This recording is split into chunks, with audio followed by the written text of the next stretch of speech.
Assalamualaikum warahmatullahi wabarakatuh. Saya Gibi Nionsi, NIM H0711713005.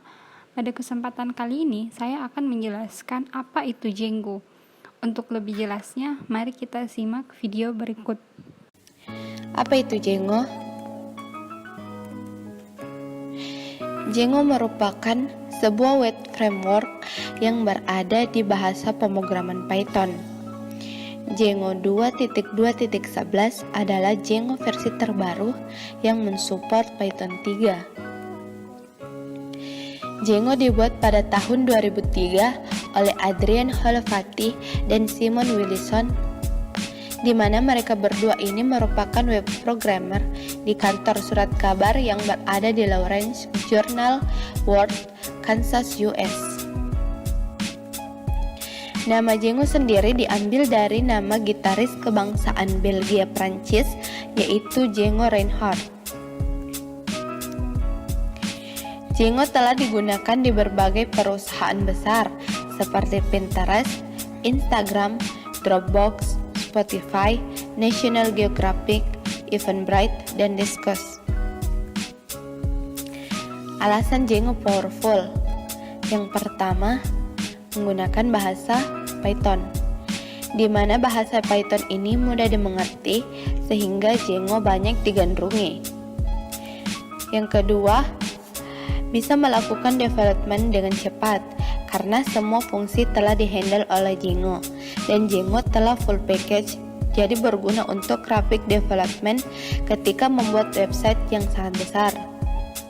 Yang ketiga, menggunakan arsitektur model view dan controller, di mana model view dan controller adalah komponen atau ide yang memisahkan entitas view, yang artinya presentasi ke user, controller yang mengatur alur data dan request, serta model yang merupakan struktur yang dapat diambil dari database. Selanjutnya, saya akan menjelaskan tentang alur dari node database query atau data statik. Pertama, klien meminta request pada controller. Kemudian, pilih view seperti memilih HTML dan semua komponen tambahan seperti CSS dan JavaScript, lalu ditampilkan ke klien. Kedua, saya akan menjelaskan tentang alur database query. Pertama, klien meminta request pada controller apakah data yang kita inginkan ada. Kedua, controller meminta model untuk menyampaikan data request dari user. Lalu, model melakukan transaksi dengan database. Requestnya apakah dia bisa minta data, read, update, delete, dan CRUD.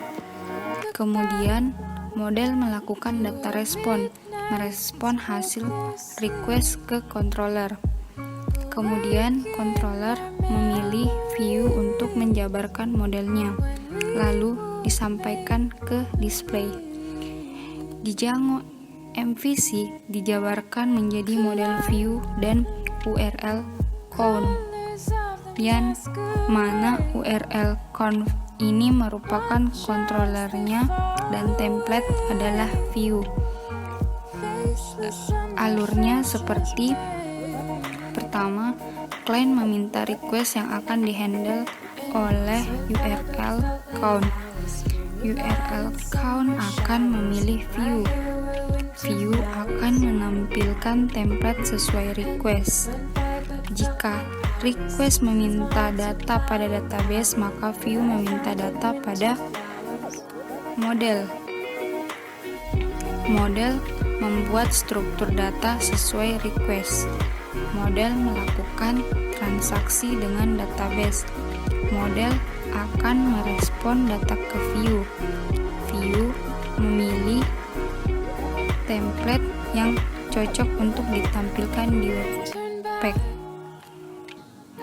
Django menghandle semua di dalam sebuah app, yaitu URL count, view, model, dan template. Kenapa app? Karena di app kita bisa tambah dan kurangkan ketika kita punya template. kita bisa memindahkannya di proyek lain. Django website bisa terdiri dari beberapa app, misalnya blog, about, dan news, di mana masing-masing memiliki app sendiri dan modelnya dapat saling berkaitan satu sama lain. Yang dibutuhkan untuk belajar Django, pertama kita harus tahu bahasa pemrograman Python. Kedua, pengetahuan OPP di Python. Ketiga, basic HTML, CSS, dan JavaScript. Keempat, Bootstrap. Itulah penjelasan singkat tentang Django di Python. Sekian dan terima kasih.